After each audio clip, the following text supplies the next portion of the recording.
Bonjour messieurs, dames, ici Éric Leray de l'émission Occident, content de vous recevoir aujourd'hui avec une personnalité très intéressante, vous allez voir, c'est monsieur André Valiquette, le président de la commission politique du Parti conservateur du Québec, qui a atteint, figurez-vous, 54 000 membres. On n'a jamais eu ça, c'est historique. Oui, bonjour. Merci Éric de me recevoir. Tout à fait. Oui, on est très fiers de ça. C'est quelque chose qu'on n'aurait pas rêvé, même dans nos rêves les plus fous, d'avoir plus de membres que tous les autres partis ensemble au Québec, et ce, dans 1 an et demi à peu près, là. Enfin, depuis 1 an et demi. Alors, c'est bien que le parti existe depuis plus longtemps que ça, bien sûr. Mais, il y a des choses très valables qui se sont faites avant, mais en termes de nombre de membres, c'est clair que on... Tout à fait. Alors, on nous dit, la légende veut qu'on dise que ça comprend l'ensemble de tous les partis politiques au Québec. 54 000 membres, c'est autant que tous les partis politiques. Bien, c'est ça. Écoutez, je n'ai pas compté moi-même, je l'ai moi aussi entendu, donc je vous laisse le soin de vérifier ça. Mais je crois que c'est exact, parce que la coalition Avenir Québec de François Legault, lorsqu'il a pris le pouvoir il y a quelques années, avait 11 500 membres. Alors... Bon. Alors, messieurs, dames, on va essayer d'aborder un peu le programme du Parti conservateur du Québec, mais dans un premier temps, on va présenter la personnalité André Valiquette, qui a été qui est président de la commission politique, mais qui a animé le dernier congrès au mois de novembre de l'année dernière, et donc qui a aussi été dans chaque commission. On va revenir sur son rôle et sur le rôle de ces commissions, et on va aborder par la suite les thèmes, 5-6 thèmes, pour pouvoir voir quel est le programme d'une façon générale, pour vous permettre de mieux appréhender ce programme et vous permettre, dans cette idée, état d'esprit, de choisir. Alors, d'abord, on voit que vous avez une culture historique, puisque vous avez une maîtrise en histoire canadienne, et que vous avez commencé votre carrière dans les communications comme journaliste à Radio-Canada. Oui, c'est ça. J'ai commencé vraiment à ce moment-là, bien que j'ai fait une très belle expérience à la radio communautaire CIBL-FM. Okay. J'ai pris des cours aussi de production radio et de journalisme radio à cet endroit-là. Alors, on peut dire que ça a commencé là. Ensuite, je suis allé à Radio-Canada. C'est ça. Puis, alors là, vous êtes passé... disons, à l'UQAM, dans le monde universitaire. Oui. Alors, vous définissez comme conseiller en relations de presse et rédacteur de discours pendant 27 ans. Oui. Est-ce que vous pourriez nous parler rapidement de votre expérience à l'UQAM, parce que je viens de là aussi, et puis c'est plutôt une faculté quand même assez progressiste. Ah ben oui, mais en gros, ça a été une belle expérience. J'ai beaucoup appris, et puis j'ai eu l'occasion de faire différentes choses pour une personne qui travaille en communication, en relations publiques. Puis, à travers ça, je me suis beaucoup investi aussi dans le milieu des relations publiques au Québec, à la Société québécoise des relations publiques, Société canadienne des relations publiques. Alors, donc, j'ai échangé avec beaucoup de gens qui faisaient beaucoup de choses en communication, mais à l'UQAM, ben, ça a été mon terrain d'exercice. Et oui, j'ai beaucoup appris. J'ai observé des choses qui m'ont plu, d'autres qui m'ont moins plu. Et puis, moi-même, j'ai évolué. Quand je suis arrivé à l'UQAM, j'étais plutôt quelqu'un qui était au centre. Quand j'étais tout jeune, j'étais à gauche. Et puis, mais là, ça fait une trentaine d'années que je suis plutôt dans la droite libérale, quoi. Voilà, c'est ça. Alors, justement, vous devenez, à un moment donné, directeur des communications à l'Institut économique de Montréal, d'où vient Adrien Pouliot, ancien chef du Parti conservateur. Alors, comment vous est venue cette opportunité de rentrer dans cet Institut économique de Montréal, qui fait des études, enfin, très intéressantes, d'ailleurs, qui inspire sans vouloir le faire, mais... le programme sur lequel on va revenir. Et vous y avez rencontré Martin Mas, qui est l'ancien de Québécois libre, et qui est l'adjoint de Maxime Bernier. Alors, on s'est tous rencontrés là, et puis, bon, écoutez, moi, j'ai travaillé 3 ans à l'Institut économique de Montréal, aussi avec le président actuel, Michel Cali-Gagnon, parce que Michel était parti au Conseil du patronat du Québec, et puis, moi, je suis arrivé à ce moment-là. Lorsqu'il était parti, c'est pas lui qui m'a choisi, mais on a travaillé ensemble lorsqu'il est revenu à l'Institut, et puis, tout ça, ça a été une belle expérience. Moi, j'ai beaucoup appris sur le plan économique, en fait, parce que moi, ma formation n'était pas là-dedans. Alors, et ça, j'aurais pas pu l'apprendre de façon aussi accélérée et intense que dans les études que produisait l'Institut, dans les réunions qu'on avait pour discuter de comment on allait aborder le sujet. Puis bien que ce n'est pas moi qui écrivais ces études-là, mais c'était des économistes, des experts. Moi, je les mettais en marché, si on peut dire. Mais alors, est-ce que vous pensez que l'Institut a été quand même fondamental depuis les 20 ou 30 dernières années pour créer une sorte d'élite autour des valeurs conservatrices? Est-ce que, parce que vous l'avez dit, vous avez rencontré Martin Mas, mais il y a d'autres personnalités, je parle l'économiste Germain Bellis qui est venu ici, malheureusement, qui est décédé. Ben oui. Mais, et Germain a été aussi à l'Institut. Oui, tout à fait. En fait, la réponse est oui. Je pense que l'Institut... Nathalie Gravi-Lévy, par exemple. Oui, aussi. Ben oui, Nathalie était là quand j'y étais. De toute façon, je pense que l'Institut a eu une influence profonde, et ce, depuis au moins 25 ans, là, sur la pensée économique au Québec, sur beaucoup de politiques publiques, sur la question, par exemple, des garderies, sur la question des impôts et sur pas mal d'autres questions. Sur des questions de santé, l'Institut a influencé le débat public, et particulièrement sur les questions de santé. Je sais qu'on va y revenir. Sur la dose de privatisation. Mais d'autres groupes ont aussi influencé le débat ou la pensée de la droite libérale et conservatrice. Évidemment, ça ne se limite pas à l'Institut. Alors, à ce moment-là, vous devenez membre du Parti conservateur du Canada jusqu'en 2019. Vous avez été... et vous quittez pour aller aux membres du Parti populaire du Canada. Vous avez fait même partie des fondateurs. Hein. Vous étiez un des premiers. Non, je n'ai pas été un des premiers, mais j'ai été un membre fondateur. Il faut dire qu'il y en avait beaucoup de membres fondateurs. On était... parce que c'était un membership qui était gratuit, puis beaucoup de gens... Est-ce que c'était lié à une déception de l'évolution, enfin de la course à la chefferie qui avait eu lieu? Oui. C'est ça, parce que moi, j'étais un supporter de Maxime Bernier lorsqu'il a voulu être chef du Parti conservateur du Canada. Alors, j'ai été déçu, surtout que... Au bout de 13 tours, pardon. Oui. En fait, c'est ça. En tout cas, il n'a pas réussi à prendre la chefferie par un demi de 1 Alors, tout ça était ce qui me fait penser au référendum de 1995 au Québec. C'était à peu près le même pourcentage. En tout cas, c'est sûr que ça a été une certaine déception, bien que je pense que Maxime, par la suite, dans une réflexion qu'il a faite, je ne sais pas si ici ou ailleurs, il a dit qu'au bout du compte, ça avait peut-être été mieux comme ça, parce qu'il n'avait pas d'appui dans le caucus, et il aurait quand même hérité d'un parti qui aurait été assez divisé, quoi. Ouais, normalement, un chef a une aile parlementaire qui est de son côté, au moins majoritairement. Alors, c'était pas le cas de Maxime, là. Alors, je pense que, finalement, il a calculé que c'était aussi bien comme ça. Vous soulignez d'ailleurs dans un article que vous avez fait paraître, Parti populaire, comment sortir de l'impasse, que peu de députés, pour même pas dire aucun député, est parti avec lui.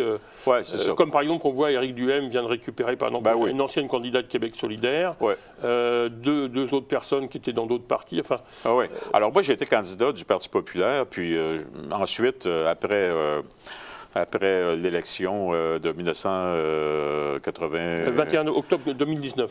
C'est ça, oui, merci. 2019. J'ai continué mes réflexions, puis je me suis dit que finalement, c'était mieux de travailler, dans ce cas-ci, à l'intérieur d'un grand parti comme le Parti conservateur du Canada, qui a une tradition conservatrice, même si on peut parfois ne pas être d'accord avec certaines positions plus centristes qu'il prend. Il reste que la bataille est à faire là. C'est une bataille qui est difficile, mais à mon avis, elle doit se faire là. Mais vous savez, quand je dis ça, je parle vraiment à mon nom personnel. Tout à fait. C'est d'ex-candidat du Parti populaire. Et dans cette lettre ouverte aux membres du Parti populaire, quand j'ai quitté le Parti populaire, j'ai expliqué... Vos raisons. J'ai expliqué ma façon de voir les choses. Et alors, vous avez une analyse très intéressante, qu'on va revenir sur votre autre article pour justifier votre soutien à Éric Duhaime. Vous expliquez qu'un leader, pour vous, à votre sens, puisque là, on découvre votre vision politique et votre culture politique, c'est qu'un bon leader, c'est quelqu'un qui ne doit pas être seul. Et vous avez quand même eu l'impression que Maxime Bernier, comme d'autres personnes, semblait seul. Et ça, pour vous, c'était pas le signe d'un homme d'État, ou en tout cas, ça pouvait être une faiblesse, en tout cas. C'était une faiblesse, oui. Évidemment, on ne s'attendait pas là, nécessairement à ce que le Parti populaire prenne le pouvoir. Mais c'est sûr qu'il faut avoir ces qualités-là de d'homme d'État, un peu, au moins, pour postuler cette fonction-là. Et je pense qu'il manquait quelque chose, mais je ne veux pas dire que Maxime Bernier n'a pas des qualités personnelles qui auraient pu être plus rassembleuses, mais ça s'est pas... sa stratégie, en fait, ne me semblait, au bout du compte, pas être la bonne pour rassembler le mouvement conservateur canadien. Tout à fait. Alors, vous trouvez quand même des points intéressants, puisque comment, alors la question que j'avais posée, comment vous découvrez, ou disons, vous êtes proche, puisque en 2019, Adrien Pouliot va vous permettre de rentrer dans la commission politique. Oui, et ça, je lui en sais gré. Hein. Ça a été une belle expérience. Alors, on l'a reçu ici, donc il apprécie aussi le fait d'avoir pu s'exprimer à ce moment-là, mais parce que les médias, vous reconnaîtrez que donnez pas beaucoup la parole à Adrien, et donc maintenant on voit qu'Éric Duhaime au contraire est beaucoup plus à l'aise. Mais il y a quand même un parallèle très intéressant. Vous dites qu'il y a une base idéologique similaire entre le Parti populaire canadien et le Parti conservateur, autant fédéral que provincial. C'est ce qui vous a un peu amené vers le Parti conservateur québécois, où vous sentiez que le leadership d'Éric Duhaime était beaucoup plus justement celle qui correspondait à vos valeurs. En fait, moi, quand j'ai adhéré au Parti conservateur du Québec, en fait, j'y suis depuis longtemps, mais quand je me suis investi là-dedans, à la demande d'Adrien Pouliot, j'étais... comment dire donc? J'ai décidé de le faire pour ce qu'il y avait là, pour ce qu'il y avait devant moi. Donc, et c'était plutôt des bonnes idées, je trouvais. Des bonnes idées programmatiques. Maintenant, je voyais bien que le parti n'était pas encore très influent, mais je me suis dit que j'allais faire au moins un bout de chemin avec ce parti-là. C'est pas Éric Duhaime comme tel. Éric n'était pas dans le portrait à ce moment-là. À ce moment-là, oui, parce qu'il s'est déclaré plus tard, oui. Et je ne le connaissais pas vraiment, Éric, parce que moi, j'écoute pas la radio de Québec. Puis avant sa carrière politique, qui a été aussi riche, avant qu'il soit polémiste à la radio, je la connaissais pas vraiment non plus. Alors, je l'ai connu à travers sa campagne à la chefferie. Et là, j'ai lu tous ses livres et tout ça. Bon. Puis le 9 mars donc, de 2021, vous écrivez un article « Pourquoi j'appuie Éric Duhaime ». Voilà. Et là, vous vous lancez corps et âme avec lui. Donc, vous faites une analyse très intéressante aussi du candidat qui était donc Daniel Brisson, qui était déjà candidat en 2012 et qui a été candidat à la mairie de Québec, candidat pour le Parti conservateur, enfin un militant, un homme de conviction. Mais là, vous trouvez aussi, effectivement, vous préférez Éric Duhaime parce que, comme votre analyse sur Maxime Bernier, vous trouviez qu'il manquait peut-être de leadership au niveau de ce travail d'équipe. Ça, je trouve ça intéressant. Donc là, vous avez lu les livres d'Éric Duhaime. Oui, c'est ça. Ben oui, là j'ai fait un apprentissage accéléré. Parce que je me suis dit, si je l'appuie, il faut que je le connaisse. Alors je rappelle pour les spectateurs, pour ceux qui n'ont pas vu l'interview que j'ai fait avec Éric Duhaime, la fin de l'homosexualité est le dernier guet, la SAG pousse le bouchon, libérez-nous des syndicats, l'État contre les jeunes. Alors ce qui est intéressant, c'est qu'on apprend, je l'avais reçu donc je le connais, mais très peu savent qu'il a fait une maîtrise à l'ENAP et que son sujet portait sur la privatisation d'Hydro-Québec. Ouais. C'est intéressant, ça, non? Oui, c'est intéressant parce que j'ai vu que... Parce qu'il a fait ça il y a quand même quelques années. En fait, ça m'a donné confiance parce que là, j'étais dans une zone connue pour moi.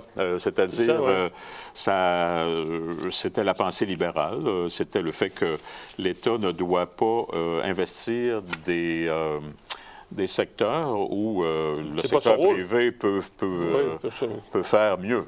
Alors, et c'est souvent le cas. Donc... Alors, je me reconnaissais là-dedans. Mais dans tous ces livres, j'ai trouvé qu'il y avait une pensée argumentée et assez cohérente. Vous avez beaucoup d'éloges sur lui, vraiment, dans l'article. Puis on découvre qu'il est vrai qu'il a une expertise qu'on ne connaît pas. Ouais. Parce qu'on a l'impression que c'est, entre guillemets, que c'était juste un animateur média, mais non. C'est ça. Moi, d'ailleurs, au début, c'est ce que je savais de lui. Mais j'ai appris, comme tout le monde, qu'il y avait eu une vie politique avant très riche dans différents partis québécois et canadiens. Donc, c'est pas trop étonnant aujourd'hui qu'il soit si fort pour vis-à-vis... C'est un homme de réseau. C'est justement ce que vous trouvez qui manquait à Maxime. En fait, c'est sûr que quand on compare les gens, la politique c'est sûrement cruel, là. Puis, oui, ben c'est ça, c'est de politique, oui. Mais c'est de la démocratie aussi. Hein, mais bon, ce sont tous des gens qui ont des qualités, là, mais c'est ça. C'est sûr qu'Éric, là, on voit qu'il fait la différence. Ah ben écoutez, c'est historique, hein, 54 000 membres, il faut le faire. Alors, parce qu'il vaut mieux juger les gens sur les actes que sur les paroles, des fois. Alors, quelle est votre fonction et c'est quoi son utilité?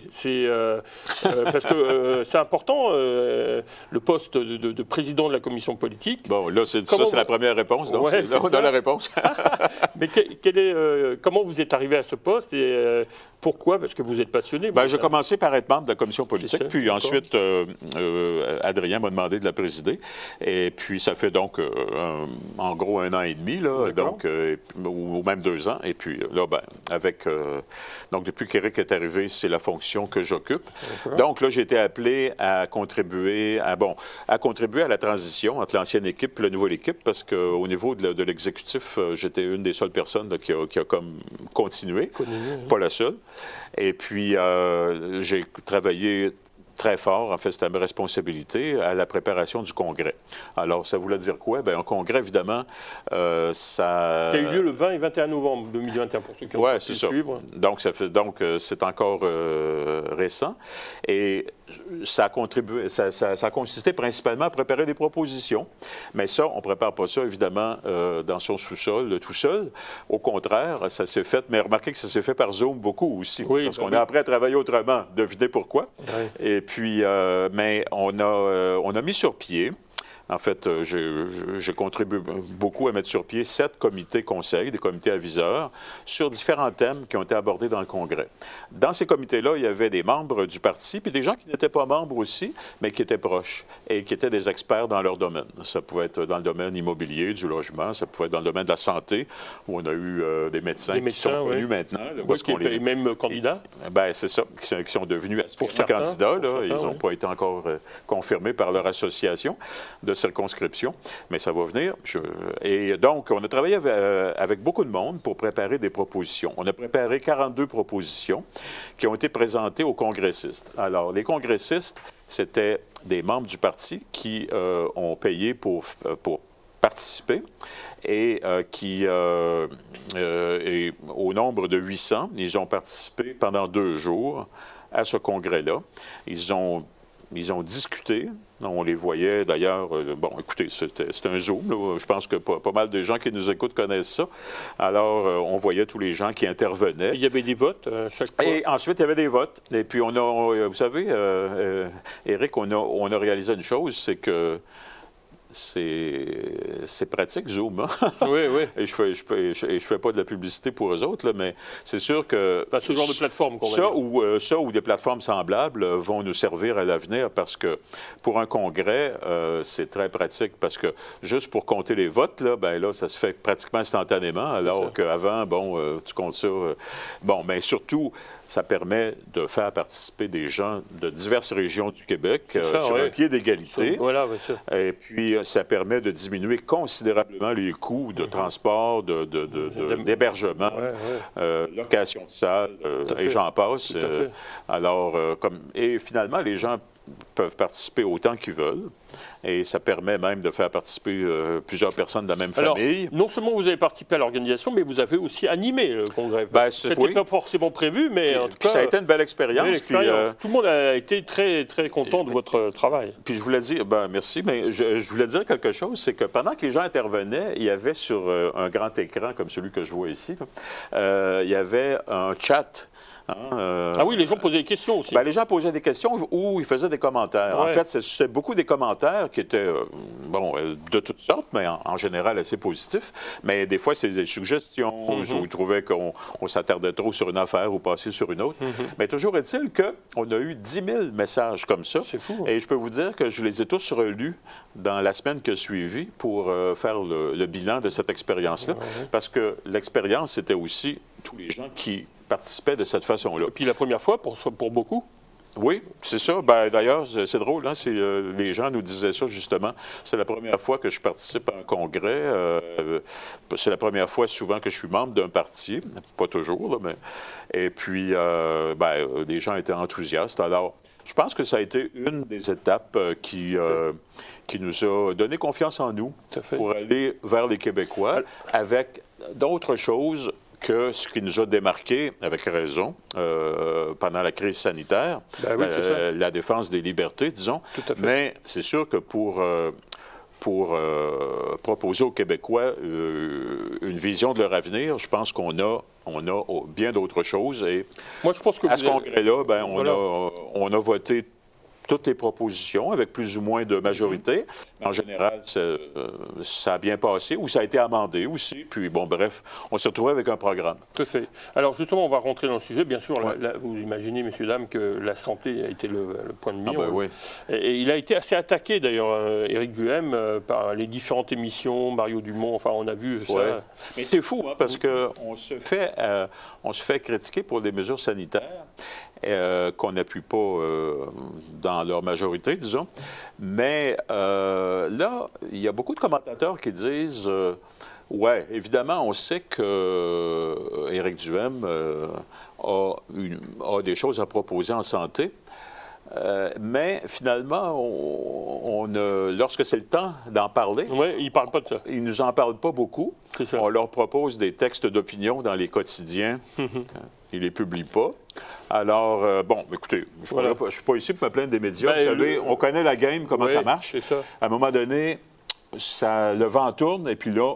nous, on va en parler, justement. Voilà, c'est ça. Santé. C'est ça. Alors, nos valeurs en santé, nos objectifs en santé, est-ce que, rapidement, il y a 3-4 points sur lesquels on va revenir. Oui, c'est ça. Alors, les valeurs en santé, j'imagine, c'est liberté individuelle. C'est quand même intéressant, important. Oui, c'est ça. Mais je pense que les Québécois sont prêts à essayer autre chose. Hein. On sent qu'il y a une demande, un appétit pour essayer autre chose, parce que vraiment, on est rares sur les gens qui disent que le système marche bien, même le parti au pouvoir, puis et en fait, bon nombre de Québécois.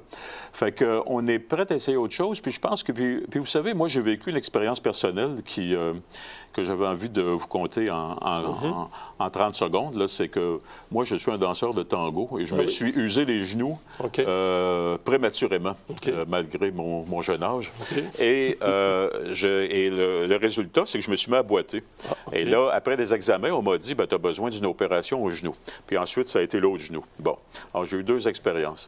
Alors là, j'ai fait le tour du réseau hospitalier pour voir, avec l'aide de mon médecin de famille, au moins j'en avais un, de voir, s'il y avait moyen de me faire opérer. Alors, le délai d'attente, c'était 11 mois. 11 mois en boitant, en ne faisant pas mon hobby préféré, mais peut-être en empirant ma situation, parce que marcher sur un genou qui n'est pas en bon état, c'est pas une bonne idée. Alors là, j'ai dit, je n'étais pas du tout parti pour aller en médecine privée, parce qu'une opération, ça coûte quand même assez cher. Et la façon dont les choses sont mal organisées au Québec et dans le reste du Canada, c'est que si c'est en médecine privée, il n'y a aucun remboursement de possible, d'aucune façon. Il faut tout payer. Alors, j'ai commencé par aller voir les conditions. Alors, vous savez, j'ai appris une chose, c'est qu'en médecine privée, je suis allé chez Rockland MD, là aussi, il y a une liste d'attente. 24 heures. Oui, c'est ça.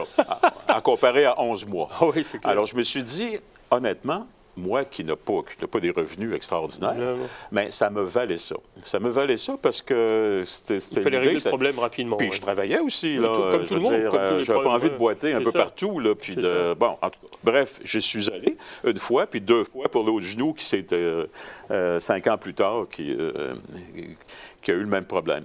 J'ai une maman aussi qui est très âgée et qui désespérait de trouver un médecin. Moi, je viens de Victoriaville, ma mère est toujours là, et elle n'était pas capable de voir son médecin pour une personne de son âge, à 89 ans à l'époque. Il y avait 3 mois d'attente pour rencontrer le médecin, pour peut-être faire des examens. Puis elle ne savait pas ce qu'elle avait, puis elle était très inquiète. Alors là, je l'ai finalement encouragée, fort de mon expérience. J'ai dit, tu devrais regarder ce qu'il y a en médecine privée à Victoriaville. Bien, il y en avait. Puis elle a eu un rendez-vous dans la semaine. Bon, ça coûte cher, avoir un rendez-vous, parce qu'encore là, il n'y a rien de remboursé. Alors nous, c'est pas ça qu'on propose. Mais ce que j'ai vu, c'est que même des gens comme ma mère, qui ont un très petit revenu, elle est sortie de là, de cette expérience-là, toute contente, toute fière. Et puis, rassurée. Puis, elle a fait ses examens rapidement. Puis bon. Alors, nous, ce qu'on propose, en gros, c'est que la carte d'assurance maladie rembourse les frais de médecine privée pour des actes médicaux, donc rencontrer un médecin, avoir un diagnostic, mais aussi des actes chirurgicaux, donc avoir une chirurgie, toutes les chirurgies. Donc on conserve l'aspect universel, c'est important.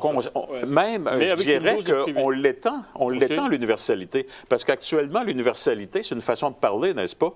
Parce que si on n'a pas accès à un service facilement, si ça prend 1 an, 2 ans, 3 ans avant d'être opéré, est-ce que c'est vraiment universel? Bien, il y a un accroc, en tout cas, au principe grave. Oui, tout à fait, oui. Bon, alors là, nous, ce qu'on propose, c'est que la carte d'assurance maladie rembourse la part qu'elle rembourserait normalement pour cet acte-là. Évidemment, lorsqu'on va en médecine privée, on reçoit beaucoup de choses en plus. Ou pas nécessairement, ça peut être l'équivalent. Oui, mais ce qu'il y a en plus, souvent, c'est des délais qui sont écourtés. C'est parfois aussi un suivi qui est plus attentionné. Moi, je l'ai constaté. Là, on m'appelait dans les semaines qui suivaient pour voir si tout allait bien. On s'informait vraiment en détail. J'ai eu d'autres rendez-vous. Tout ça a été inclus. Bon, en tout cas, là, je passe là-dessus. Non, mais je pense que ça parle aussi à tous les gens qui ont leurs problèmes de santé ou leurs parents aussi. Enfin. Donc, mais c'est surtout d'être soigné, tu sais, au bout du compte, d'avoir un diagnostic et d'être soigné. Avec les impôts qu'on paye. Donc, nous, ce qu'on a voté là, au Congrès et ce qu'on va défendre dans la prochaine campagne électorale, c'est que la carte d'assurance maladie rembourse ça pour la part qu'elle rembourserait.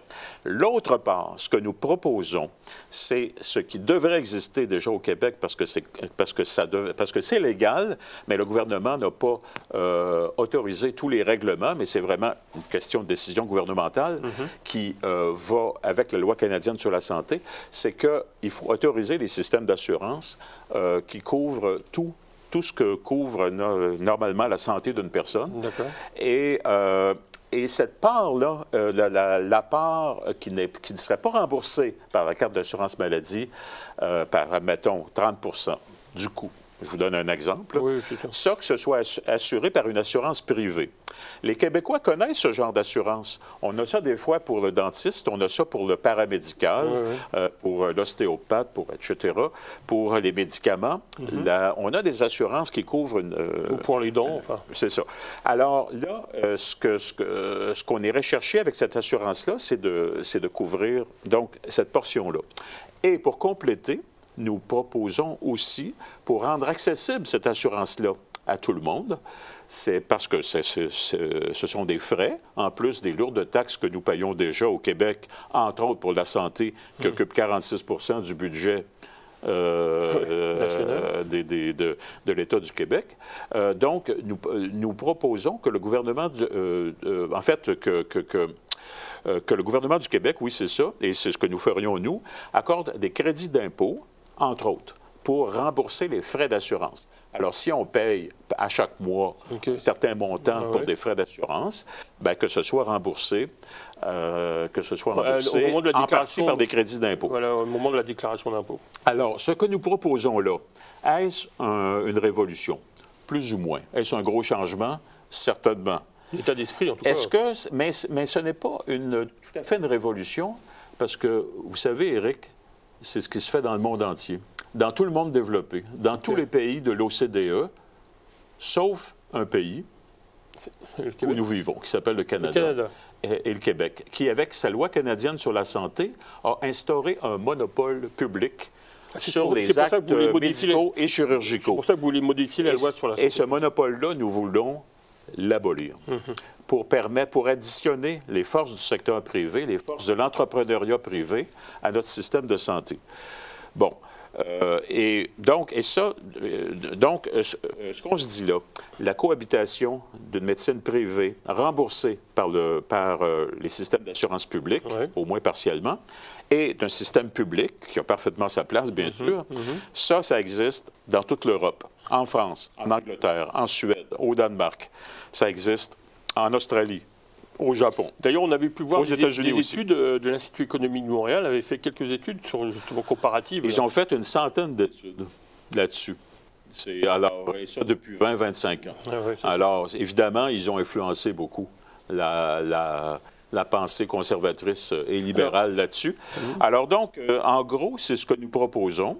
Et je vais vous dire, vous allez voir que ces idées-là font leur chemin, parce que moi, la prédiction que je fais, c'est que vous allez voir les autres partis, ils vont sauf peut-être Québec solidaire, là, ouais.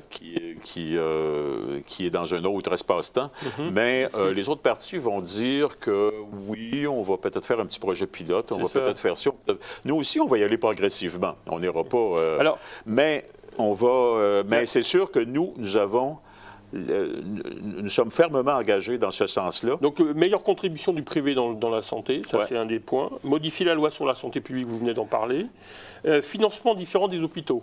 Ça, est-ce que là aussi... Oui. Alors là aussi, c'est l'idée du choix que vous avez évoqué, là, puis du choix pour les patients, c'est que il serait important que les hôpitaux soient sensibles à la clientèle. Et là, actuellement, il arrive ce qui n'arrive pas non plus ailleurs, parce qu'ailleurs, c'est-à-dire le reste du monde développé, les hôpitaux sont financés selon la quantité d'actes opératoires, surtout, qu'ils traitent. Alors, l'année suivante, on regarde ce qu'ils ont fait l'année précédente et on dit, OK, vous en avez fait davantage, donc vous avez besoin de plus de budget. Bon, nous, au Québec, là, franchement, je n'en connais même pas la raison, on a ce qu'on appelle des budgets historiques. Ces budgets-là, c'est des budgets fixes auxquels vous ajoutez l'inflation, quelle que soit la performance de l'hôpital. Alors là, donc, ça n'induit pas le bon incitatif chez les gestionnaires. Parce qu'un gestionnaire qui trouve le moyen de traiter plus de patients, avec aussi une qualité supérieure, il n'est pas récompensé par un budget supérieur l'année suivante pour continuer sur sa lancée. Il est obligé de traiter plus de monde avec le même budget. Alors que là, nous, ce qu'on propose, c'est d'instaurer une certaine concurrence. Donc, le budget va aller là, va aller vers les hôpitaux qui traitent le plus de monde. Et on ne parle pas juste de quantité, mais de qualité. Oui, meilleur gestionnaire. Et Et vous allez me dire, la qualité, comment est-ce qu'on va mesurer ça? Bien, c'est déjà mesuré par un tas d'instruments de mesure qui existent, mais dont on ne se sert pas. Parce qu'on évalue quand même comment les hôpitaux fonctionnent, mais la qualité des actes qu'ils posent, le temps de récupération des gens après une opération, toute la démarche est évaluée. Alors, il s'agit juste de se servir de ces données-là pour récompenser ceux qui font la bonne job. Okay. Alors, il y a deux points qui semblent très d'actualité aussi, c'est augmenter les effectifs médicaux et décentraliser le système de santé. Est-ce que là, il y a une tradition jacobine aussi au Québec qui fait... C'est sûr qu'on a une médecine de qualité au Québec, hein, puis je pense que les médecins sont bien formés. Maintenant, est-ce qu'il y a aussi du corporatisme pour limiter l'entrée dans la profession médicale? Nous pensons que oui. On n'est pas les seuls à penser puis à dire ça. Hein. Non, bien sûr. Alors, mais nous, ce qu'on dit, c'est qu'on va augmenter de 2000 à 3000 places le nombre de places dans les facultés de médecine. Donc, oui, c'est énorme, mais ça va permettre de fournir cette demande-là. Et aussi, je pense que nous allons faire, puis j'en parlais avec Karim El Ayoubi, qui est un des médecins qui se présente pour le Parti conservateur du Québec. On va certainement aussi avoir une réflexion là, bientôt sur l'ouverture vers les médecins étrangers, davantage. Oui, puis la reconnaissance des diplômes ou du savoir-faire. Ben, c'est ça, en fait. C'est ça, voilà. On va en parler dans l'immigration. Parce que là, on fait des misères à des gens qui ont eu une très bonne formation en Europe, par exemple, et on leur fait des misères on leur fait recommencer beaucoup trop d'années, inutilement. Oui. Ça prendrait une structure d'accueil pour, évidemment, familiariser ces gens-là avec notre façon de fonctionner. Mais de là à dire que ça prend 4 ans, là... Il me semble que c'est beaucoup pour des gens qui sont déjà médecins, qui ont montré qu'ils sont capables d'assimiler pas mal d'affaires. On retrouve ça dans différents métiers, hein, c'est pas propre à la santé. En effet, la nature, ça doit être relié à la nature humaine. On protège le carré de sable qu'on a déjà. Puis, alors, nous autres, on veut inviter plus de gens dans le carré de sable et peut-être, avec l'apport du secteur privé, l'agrandir. Tout à fait. Alors, ça tombe bien parce que, messieurs, dames, on va parler de... On dit souvent que... on entend le Parti conservateur du Québec et Éric Duhem que sur la santé, mais vous allez voir que ce n'est pas le cas. puisqu'il y a tout un programme, comme on vient de le voir, et on passe donc au travail, l'économie, et surtout en ce moment où l'inflation est à plus de 5%, comme vous avez pu le constater, l'essence est à 1,88 là. Donc vraiment, c'est une préoccupation. Et là, vous avez des propositions aussi intéressantes, puisque un des premiers, c'est de protéger le pouvoir d'achat des contribuables. Ben, c'est ça. Mais comment? Comment? Ben, voilà. Évidemment, c'est complexe. Hein. Le pouvoir d'achat, on sait bien que quand on regarde tout ce qu'on paye plus cher depuis 2 ans, puis on se demande si s'il y a certaines causes conjoncturelles. Il y en a. Mais il y a des causes aussi qui sont plus à long terme ou endémiques. Là. Alors, nous, ce qu'on propose, c'est d'agir sur ce sur quoi on a vraiment une influence comme gouvernement du Québec. La fiscalité? C'est de baisser les impôts. Donc, la fiscalité. Alors, vous savez qu'il y a une première tranche d'impôt au Québec qui se rend, je crois, jusqu'à 42 000 $. Alors, on propose de faire baisser l'impôt de 15 % du revenu à 13 %. Et sur la tranche suivante, qui va de 42 000 à 92 000 $, ça c'est le revenu là, avant impôt, on propose de faire passer ça je crois, corrigez-moi si je me trompe, là, mais attendez un petit peu, c'est de 20 à 18 % je crois. Donc, c'est une baisse d'impôt considérable et ça toucherait 90 % des Québécois. Donc, sur le pouvoir d'achat, ça a un impact. Évidemment, on ne contrôle pas tout notre pouvoir d'achat, on ne contrôle pas tout ce qui se passe au niveau, par exemple, du prix de l'essence dans le monde, mais on pourrait baisser les taxes sur l'essence aussi. Il y a certaines taxes qu'on pourrait baisser. On ne dit pas qu'on va tout baisser d'un coup sec. Vous dites les taxes sur les produits usagés, par exemple. Oui, ça c'est un exemple je dirais, ça va pas changer nécessairement le pouvoir d'achat des gens, mais c'est intéressant, ça, et c'est significatif parce que le gouvernement exagère, là.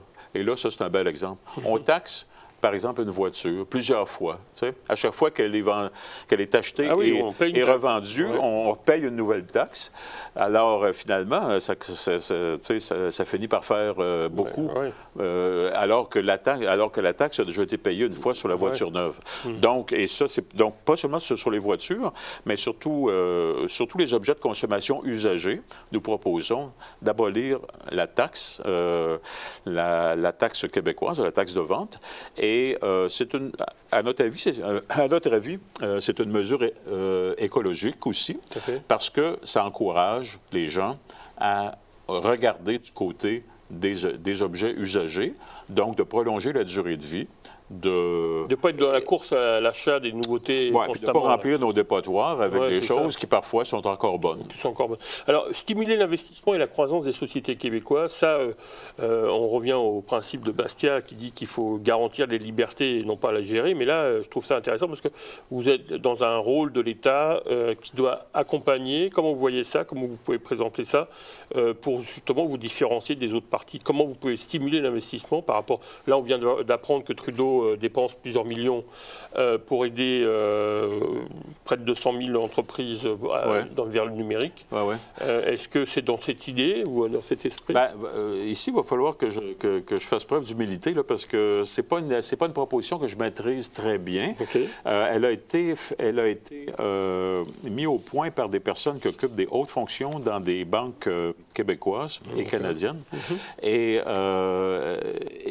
je me suis fié un peu sur eux. Et dans ce cas-ci, le comité n'était pas animé par moi, mais par un collègue. Mais je faisais partie du comité, mais bref, je laissais passer cette proposition en trouvant qu'elle me semblait bonne. Bref, je ne peux pas vous la commenter beaucoup.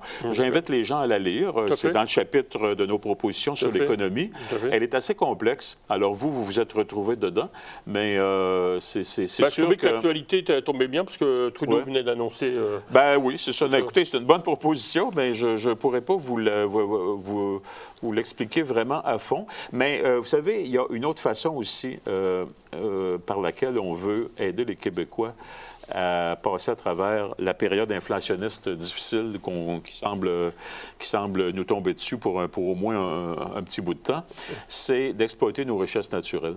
Parce que ça va créer des bonnes jobs. Donc, rien de mieux que d'avoir un bon salaire pour affronter ce genre d'aléa qui est la hausse des prix.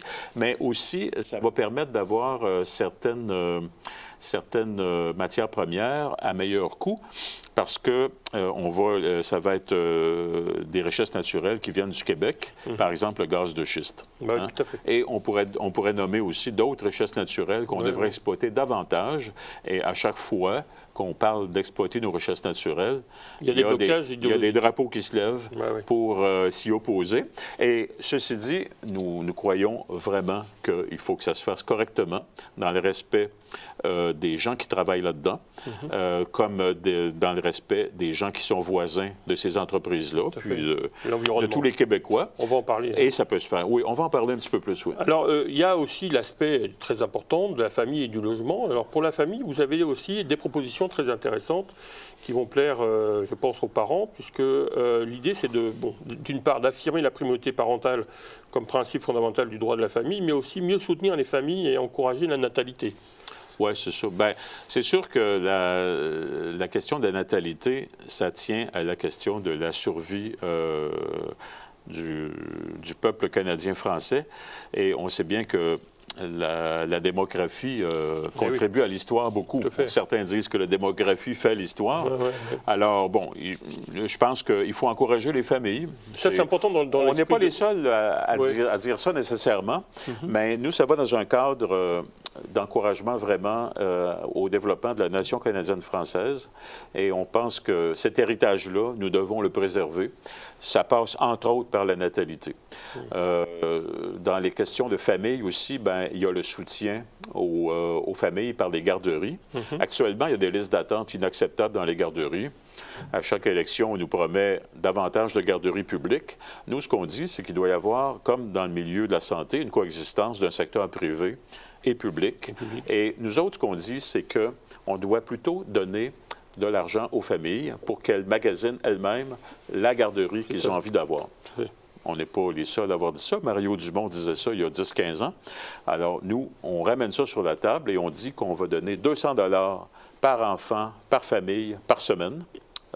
Par enfant, donc par semaine, 200 $ pour magasiner les garderies de notre choix. Alors, et que toute personne qui a des compétences,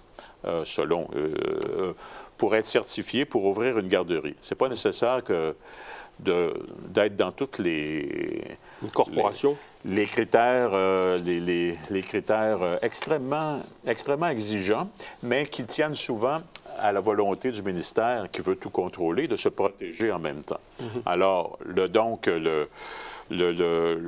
principe de précaution est exagéré.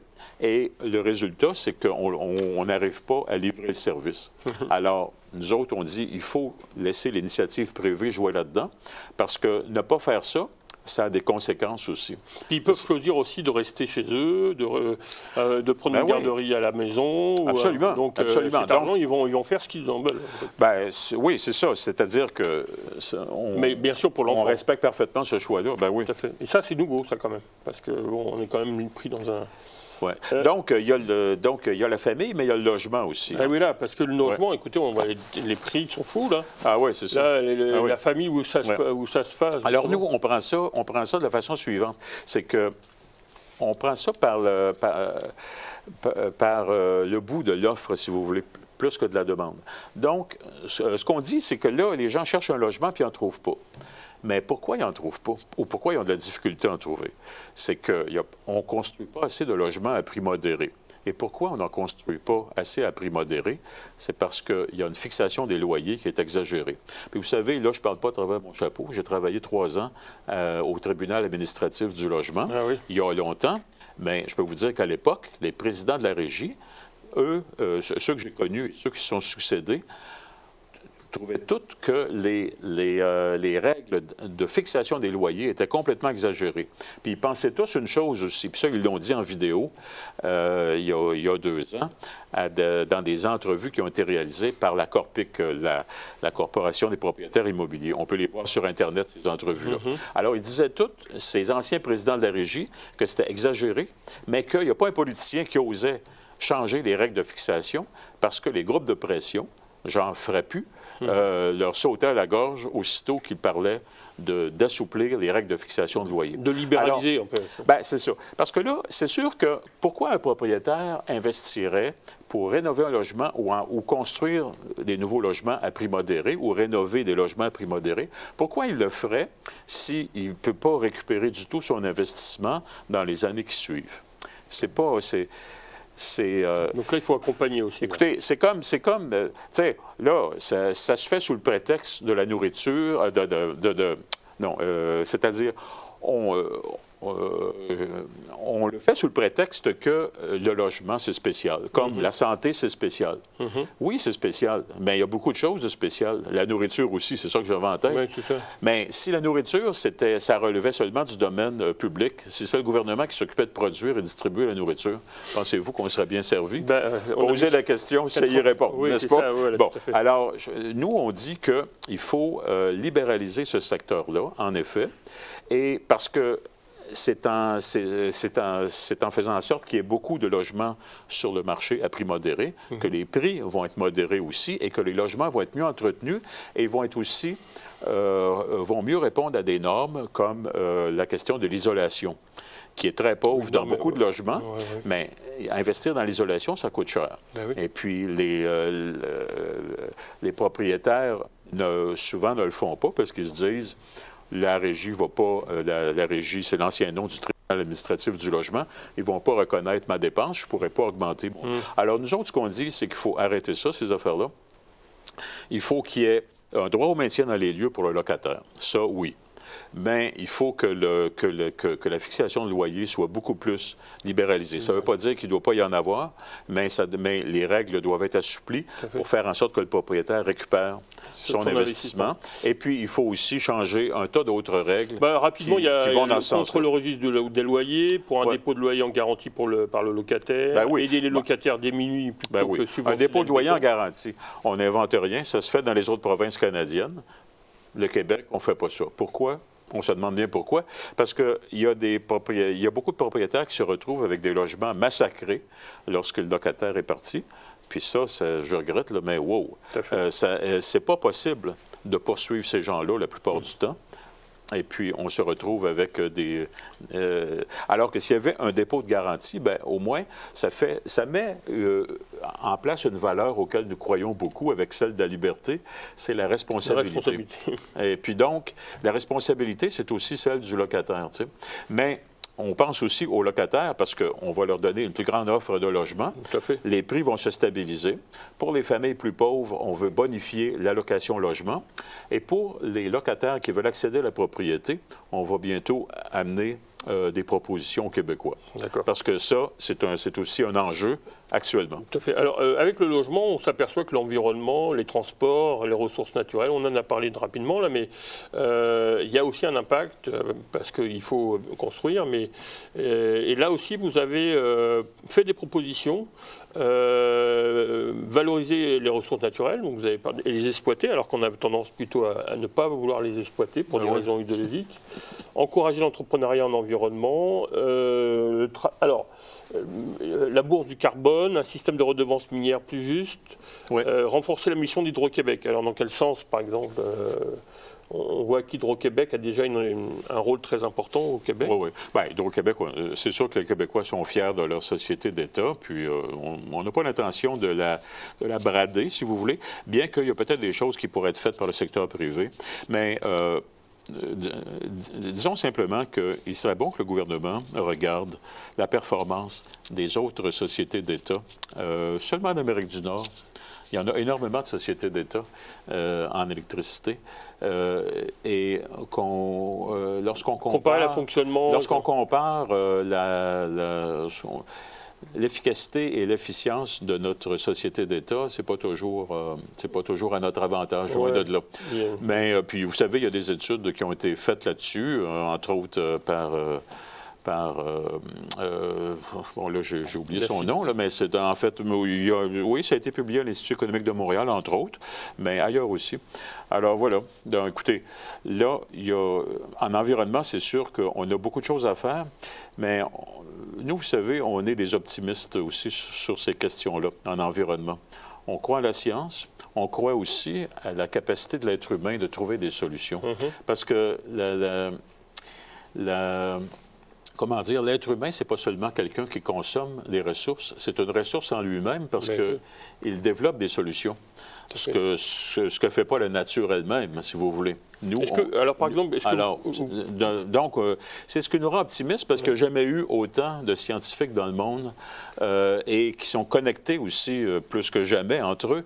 Alors, à mesure que des nouveaux défis vont se poser en environnement, changement climatique peut-être, nous croyons vraiment que des solutions vont se mettre en place pour... Mais est-ce que, par exemple, vous croyez à la voiture électrique ou ce genre de choses ou... On n'a pas de croyance, vous savez, dans ce domaine-là. On laisse l'industrie...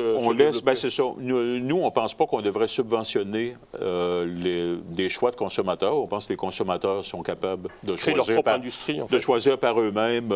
Maintenant, est-ce qu'il faut encourager des choses comme la batterie électrique?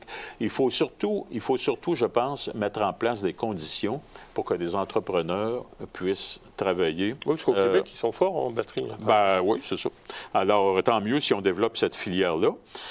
Je pense que l'État peut envisager certaines dépenses dans des infrastructures, mais on peut surtout, souvent, assouplir la réglementation pour, de façon générale, exploiter davantage nos richesses naturelles. En tout cas, on voit que ça va plaire aux téléspectateurs ou aux téléspectatrices qui ont une voiture. Améliorer la fluidité de la circulation sur les autoroutes 20 et 40 à 3 ou 4 voies. Améliorer la fluidité du transport dans l'Est du Québec. Et bonification de la déduction fiscale pour frais de déménagement. Bon, voilà, ça, c'est quand même des pistes. Alors, il y a aussi, rapidement, avant d'aborder sur l'immigration et sur l'éducation, le troisième lien à Québec. Alors, y a-t-il une évolution de la position du Parti conservateur du Québec sur ce point-là? Ça fait un petit bout de temps qu'on dit, puis Éric Duhem l'a répété en conférence de presse lorsqu'il a présenté notre candidat, ou a fait quelques-uns de nos candidats dans la région de Québec ces derniers jours. Et je pense que la conférence de presse s'est faite sur l'île d'Orléans. Et justement, nous avons une proposition pour le troisième lien. C'est que nous sommes, depuis le début, pour un troisième lien, parce que nous ne sommes pas anti-automobile. Nous pensons que les gens ont besoin d'une automobile, que le transport en commun ne pourra jamais couvrir tous les besoins des gens, d'une population qui vieillit aussi, d'une population qui forcément consomme. Bref, quand vous allez acheter un micro-ondes, si vous êtes à pied ou en trottinette, c'est pas très pratique. Non. Ça prend une voiture. Donc, il faut... donc, l'augmentation du nombre de voitures, c'est quelque chose qui est inévitable. Il faut que les infrastructures s'adaptent à ça. Mais on est aussi pour le transport en commun. Il faut que les deux cohabitent. Alors, nous, qu'est-ce qu'on propose? On pense que le tunnel, on n'est pas contre un tunnel en soi, mais c'est le projet qui est sur la table est beaucoup trop coûteux. Et peut-être que c'est justement pas une bonne idée à cause de la distance qu'il y a à parcourir, à cause des sols. De toute façon, il y a beaucoup d'incertitudes parce qu'on ne connaît même pas les sols qui seraient creusés. On n'en connaît pas encore la nature. Nous, ce qu'on propose, c'est quelque chose qui est simple et connu, c'est de construire un pont. Et un petit pont.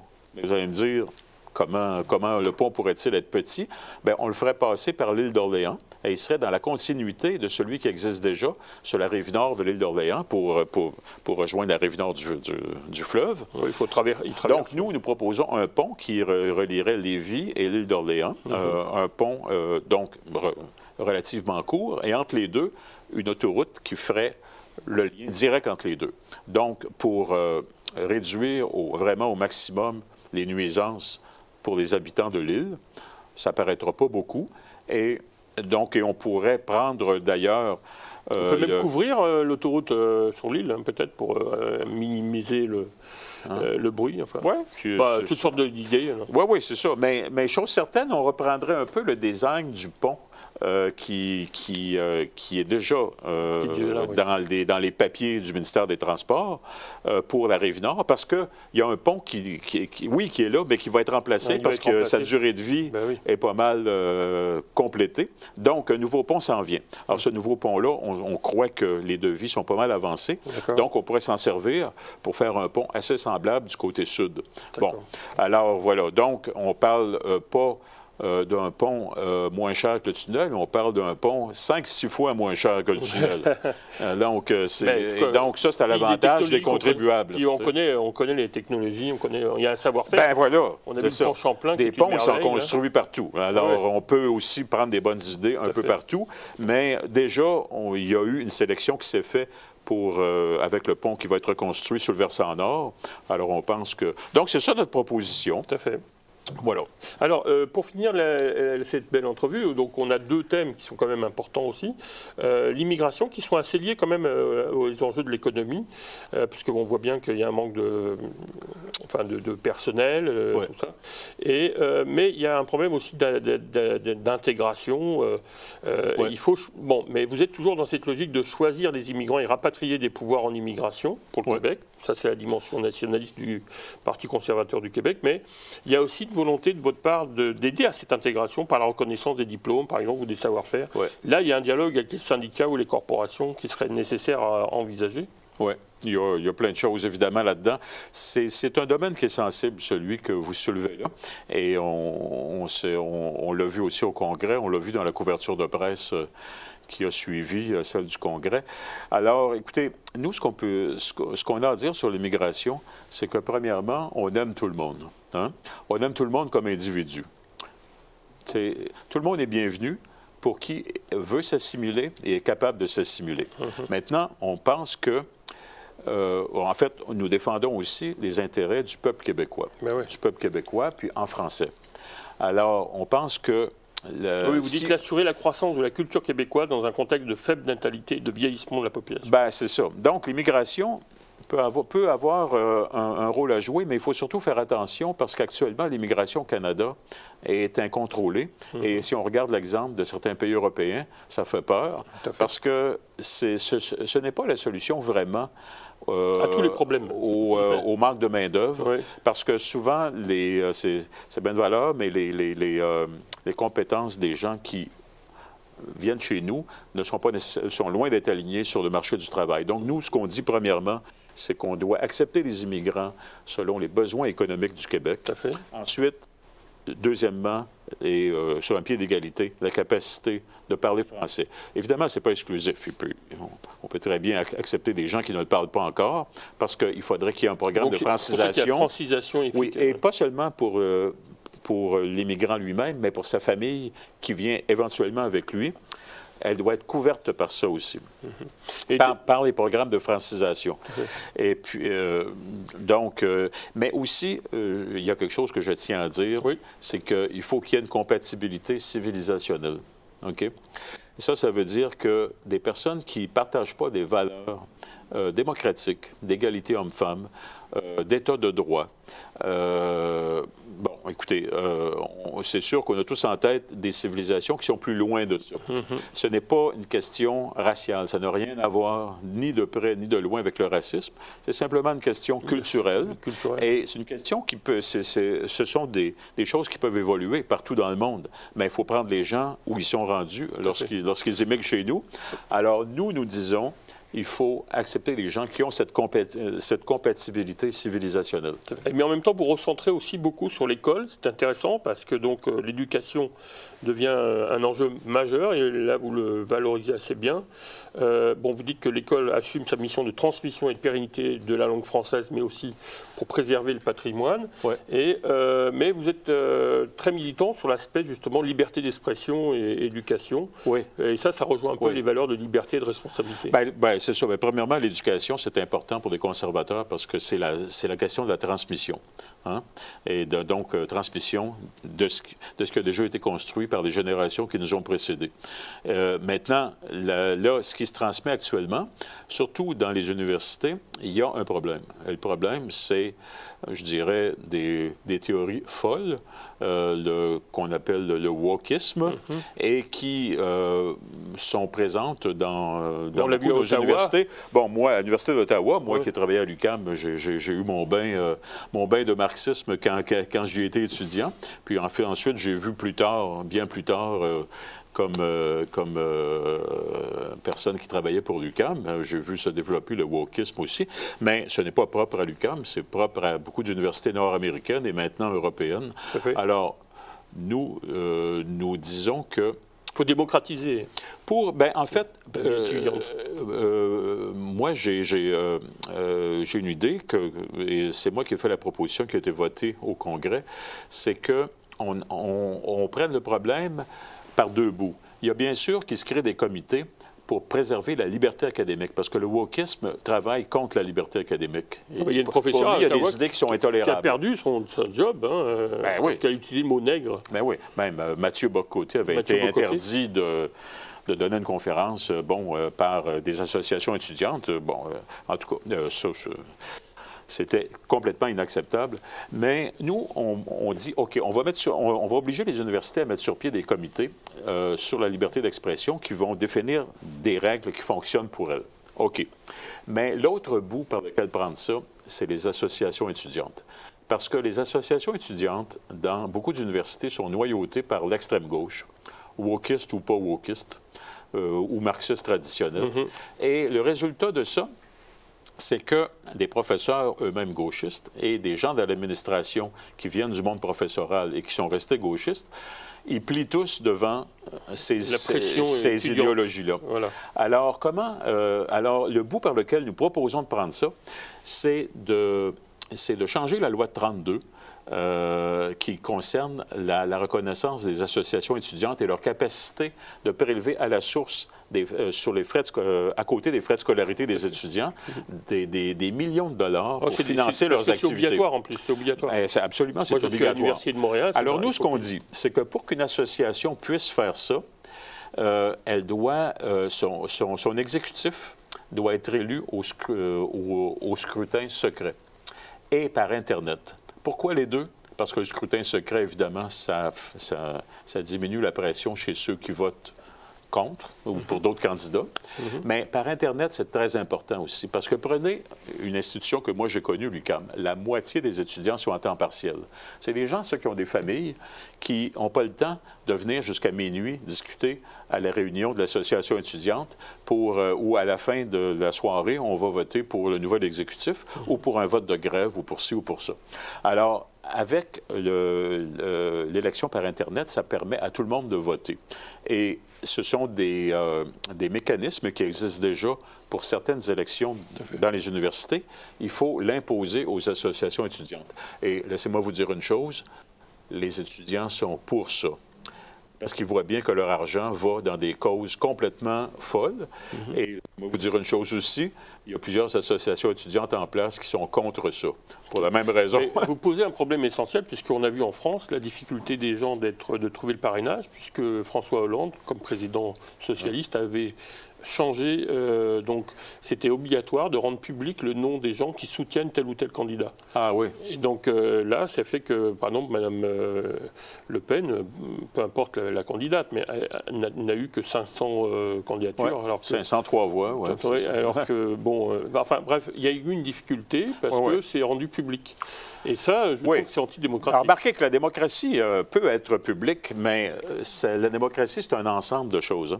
Et si les gens qui s'affichent publiquement pour un candidat ou pour une opinion se font menacer, se font ostraciser, ben là, on n'est plus en démocratie. Et c'est hélas ce qui se passe dans beaucoup d'associations étudiantes. Donc, mieux vaut, à ce moment-là, le vote secret. On ne parle pas du vote pour tout et n'importe quoi, mais au moins pour aider les associations et peut-être aussi pour des votes de grève. Mais je n'ai pas, et nous n'avons pas voté pour un amendement de la loi qui inclut la question du droit de grève, parce qu'en fait, le droit de grève n'est pas reconnu aux associations étudiantes.